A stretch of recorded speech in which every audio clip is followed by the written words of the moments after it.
ज्ञानम विज्ञानम प्रज्ञानम मेधा दृष्टि धृतिमति मनीषा ज्युति स्मृति संकल्प क्रतु असु कामो वश इति सर्वाणि एव एतानि प्रज्ञानस्य नामधेयानि भवन्ति। प्रज्ञानस्य नामधेयानि भवन्ति।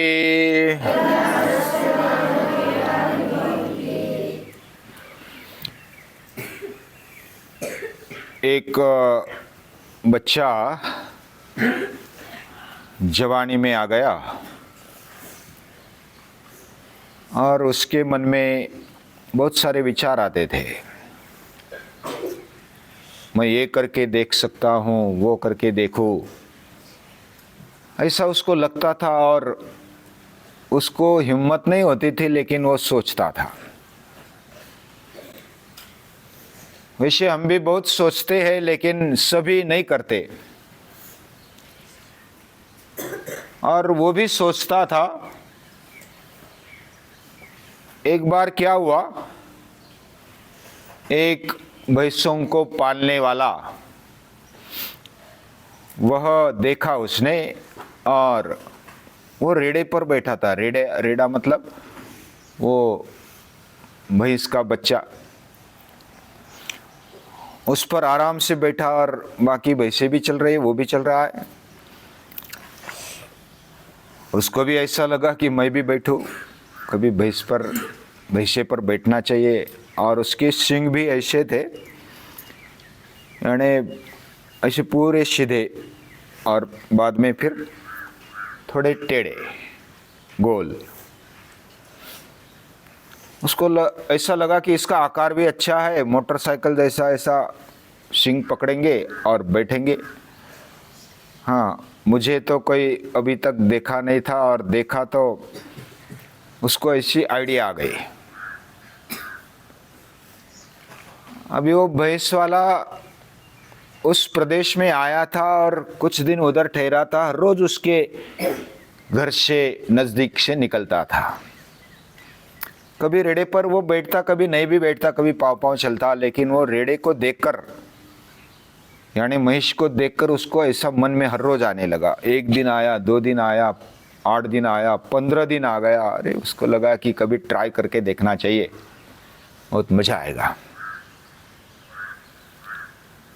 तो लगभग महीना हो गया विचार करते करते कि मुझे ट्रायल करके देखना ही चाहिए।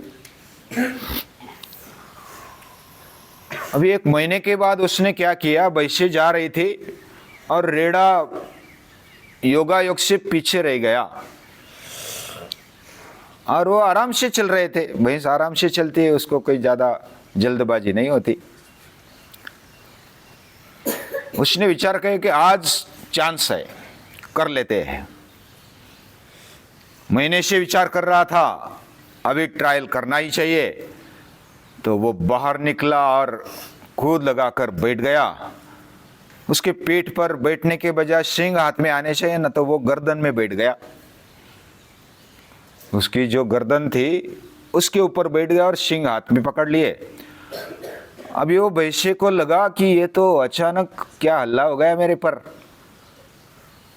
और उसने जैसी दौड़ शुरू की और बहुत ही उसको फेंकने लगा, उसको पटकाने के लिए वो। लेकिन उसने पकड़ा था 2-4 बार। थोड़े जो धक्के दिए उसमें से वो पड़ा नहीं, लेकिन 3-4 बार होने के बाद वो ढीला पड़ गया और गिर गया नीचे, हड्डी टूट गई। घर वाले बोले कि ये क्या कर दिया तूने, कोई भी बात विचार करके करनी चाहिए, ये कैसे अचानक आया और बैठ गया उधर। तो युवक बोला कि मैंने तो महीना भर विचार किया, महीना भर विचार करने के बाद मैं बैठा, ऐसा ही नहीं बैठा। लेकिन क्या करो, मेरा नसीब अच्छा नहीं, मेरी हड्डी टूट गई। ये जो विचार करना है, ये क्या सही है? उसने विचार किया, लेकिन सारासार विवेक नहीं किया। उसका परिणाम क्या होगा? थोड़ी प्रैक्टिस कर लेता, उस मालिक को बता देता कि मुझे ऐसा ऐसा करना है, क्या करना चाहिए। जो अनुभवी उसके पास से अगर थोड़ा उसकी पहचान कर लेता, उस पर फिर उसको प्यार से दुलारता, फिर बैठ जाता तो आराम से सवारी लेकर जाता, क्योंकि वो मालिक तो बैठता ही था, उसको आदत थी। फिर भी अचानक आ गया और जो नहीं होना था वो हो गया। यानी विचार के पीछे सारासार विवेक चाहिए, और सारासार विवेक करके मूल तक पहुंचना, यानी उसको कैसे प्रैक्टिस में लाना चाहिए, कौन सी भी बात को उसको समझना, अच्छी तरह से समझना, उसको फिर शुद्ध बनाना, उसको विकसित करना, उस ताकत को, बाद में उसका सब्लिमेशन यानी उदात्त करना, और उदात्त करने के बाद भी दैवी बनाना, ये बहुत बड़ी बात है। और यहां तक विचार ले जाने की जो मनुष्य में सिस्टम है, जो भी ताकत मिली हुई है, वह है मेधा। मेधा क्या है? लॉजिकल रीजनिंग, यानी तर्क शुद्ध रीति से दिमाग लगाकर उसके गहराई तक जाना, मूल तक जाना, उस बात को समझ लेना, उसके परिणाम को, उसके गति को, उसके सभी पहलुओं को समझना, ये बात मेधा में आती है। मेधा ये बुद्धि का ही प्रकार है, लेकिन वो डेवलप्ड इंटेलेक्ट, यानी विकसित बुद्धि, ऐसा बोल सकते हैं। उसमें थिंकिंग है, यानी लॉजिकल थिंकिंग है, क्रिएटिव थिंकिंग है, logical reasoning, creative thinking, critical thinking. Critical thinking का मतलब उसको बहुत ही चिकित्सा करके बार बार अलग अलग पहलुओं को देख के सोचना, ये क्रिटिकल थिंकिंग। बहुत ही पेचीदी परिस्थिति में क्या क्या हो सकता है, क्या क्या उसका परिणाम हमारे सामने आ सकता है, इसको देखना, ये क्रिटिकल थिंकिंग। और जो बात हम कर रहे हैं, विचार कर रहे हैं, या तो कार्य में ला रहे हैं, उसके लिए क्रिएटिव थिंकिंग होना।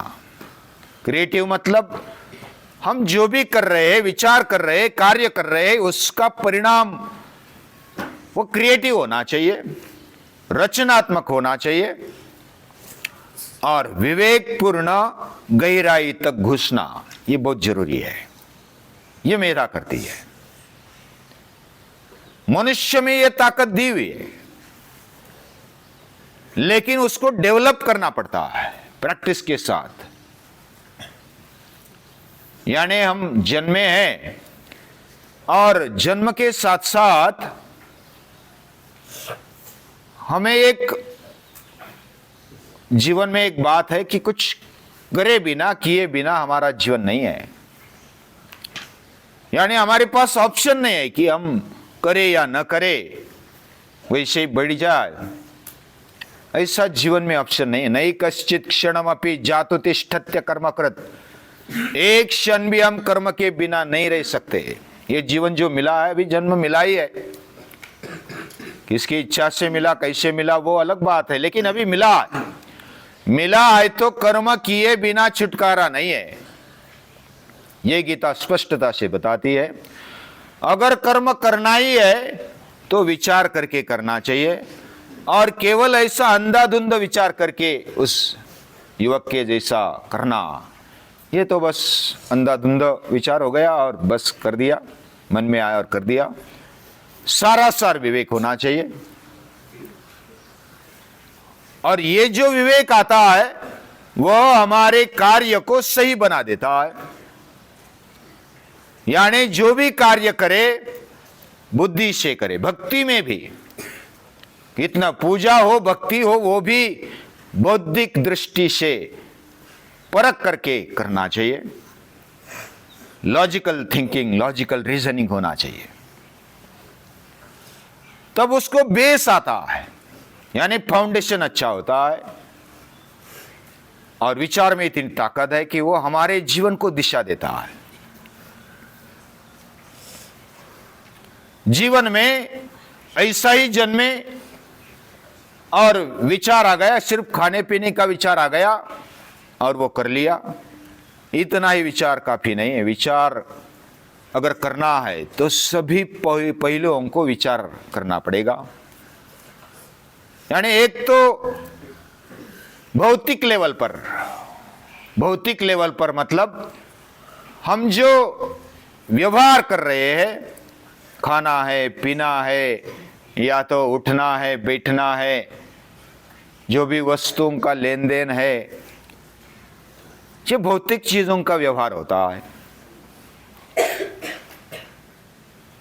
कोई ऐसी बात होती है हमारे फिजिकल और जो भी हमारे इंद्रिय है, इंद्रिय लेवल पर और शरीर लेवल के अलावा हमारी मानसिक लेवल भी होती है। यानी मानसिक लेवल पर भी हमें कैसे चलना चाहिए इसका विचार होना चाहिए, किसको प्राधान्य देना चाहिए इसका विचार होना चाहिए। और ऐसा विचार ये बहुत ही जरूरी है। कोई भी विचार को जब तक उच्चतर लेवल तक नहीं ले जाते तब तक हम मनुष्य सही अर्थ में नहीं है। क्योंकि मनुष्य में ये शक्ति है, ये पावर है, उसका उपयोग करना चाहिए। और नहीं करेगा तो पशु समान ही है वो। तो हमारे विचारों को, कोई भी विचार करेंगे उसको दैवी बनाना, ये मेधा में आता है। और दैवी कैसे बना सकते हैं? समझो कि मेरे विचारों को, मेरे कार्य को दैवी बनाना है, तो कैसे करेंगे? उसके लिए पहली बात, एक तो हमें सत्संग करना पड़ेगा। जो भी ऐसा विचार कर रहा है उसके साथ रहना, ऐसी फ्रेंडशिप अगर हम करते हैं, यानी जो भी इन विचारों में रहता है ऐसे लोगों के साथ रहना, उसको सत्संगति बोला जाता है। और सत्संगति से हमारे विचार और कार्य दैवी बन सकते हैं। वो भी अगर नहीं मिले तो क्या करना?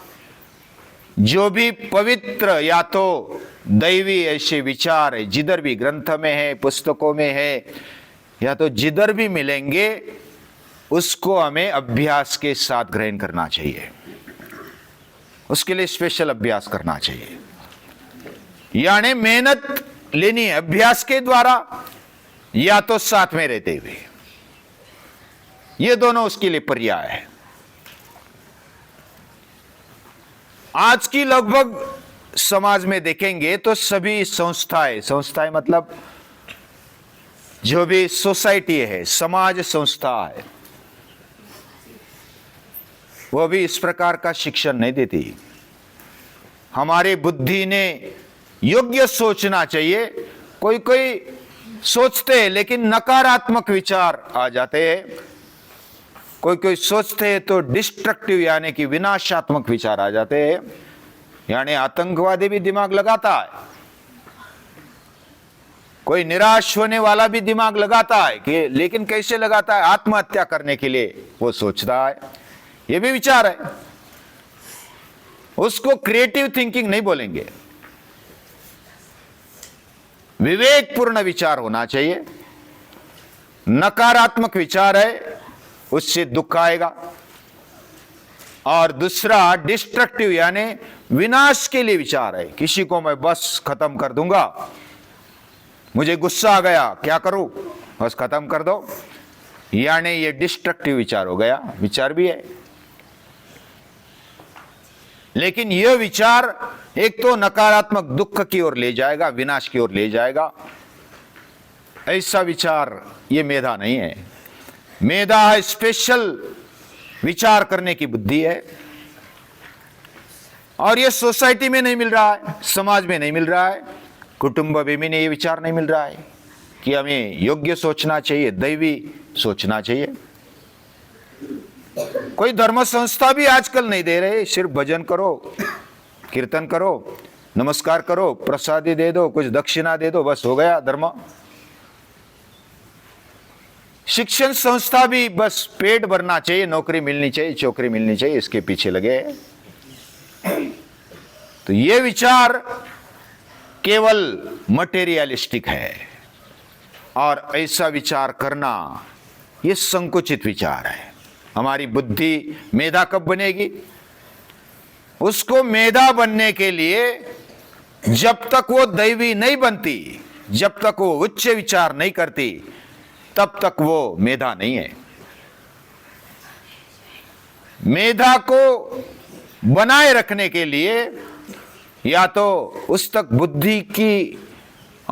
बुद्धि का मेधा में रूपांतर कैसे हो सकता है?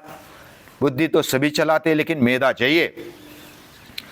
और मेधा बनाने के लिए, उसको अच्छा डेवलप करने के लिए क्या करना चाहिए? हमारे ऋषियों ने, मुनियों ने, विचारवंतों ने बताया कि खुद की खोज करो। ये पहली बात। खुद की खोज में अपना समय देना, सेल्फ रियलाइजेशन होना चाहिए। मैं कौन हूं, इसकी खोज होनी चाहिए। और दूसरी बात, हमारा हर रोज कंसंट्रेशन होना चाहिए किस बात पर? जो भी दैवी बना है या तो दैवी विचार है, उस पर हमारा कंसंट्रेशन होना चाहिए। और सत्संग से और योग्य ग्रंथ पढ़ करके ये बात हो सकती है। इसका परिणाम क्या होगा? जिसके जीवन में मेधा होती है, उसका परिणाम क्या होता है? उसको सभी में चैतन्य दिखाई देने लगता है, भगवान का एहसास होने लगता है। ये उसका परिणाम है। मेधा इतनी पावरफुल है। मुझ में जो चेतना है, वही चेतना दूसरों में है, सृष्टि में है, और वही चेतना भगवान की है। ये मेधा का परिणाम है। ऐसा मेधाधारी जो भी है, वो बहुत ही विरल है। ऐसे विचार करने वाले विरल है, लेकिन सभी के पास ये शक्ति है। ऐसे विचार करने वालों को, दैवी विचार करने वालों को हम याद करते हैं और उनको नमन करते हैं।